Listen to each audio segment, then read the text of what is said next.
एक अकेला लकड़हारा रामू जंगल की ओर जाता है। उसकी पुरानी कुल्हाड़ी उसके कंधे पर बोझ है। ग्रामीण उसे देखते हैं। उनके चेहरे गरीबी और निराशा को दर्शाते हैं जो उनके जीवन को जकड़ लेती है। रामू विशाल पेड़ों और उलझे हुए अंडरग्रोथ की दुनिया में जंगल में कदम रखता है। वह एक पेड़ चुनता है। उसकी कुल्हाड़ी की तेज गूंज शांत जंगल में गूंजती है। रामू बहती नदी के किनारे लकड़ी काट रहा है। उसकी कुल्हाड़ी का हर वार शांत दोपहर में गूंज रहा है। कुल्हाड़ी रामू के हाथ से फिसल जाती है और छप से नदी में गायब हो जाती है। दुख से अभिभूत रामू रोने लगता है। उसके आंसू नदी की धारा में मिल जाते हैं। एक चमकदार रोशनी पानी की सतह से होकर गुजरती है, नदी के किनारे को रोशन करती है। एक फरिश्ता चमकती गहराई से निकलता है।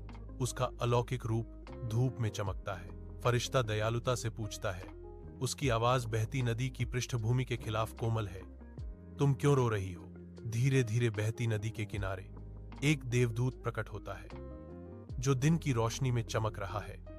एक चमकती सुनहरी कुल्हाड़ी पकड़े हुए है। स्वर्गदूत की आवाज साफ सुनाई देती है जब वह रामू से पूछता है, क्या यह तुम्हारा है? रामू ने सिर हिलाया। उसकी आंखों में नदी का धीमा बहाव झलकता है। नहीं, चांदी की कुल्हाड़ी पकड़े हुए। देवदूत कहता है, इसके बारे में क्या? रामू का चेहरा राहत से चमक उठता है जब देवदूत एक लोहे की कुल्हाड़ी प्रस्तुत करता है। हाँ, वह मेरा है।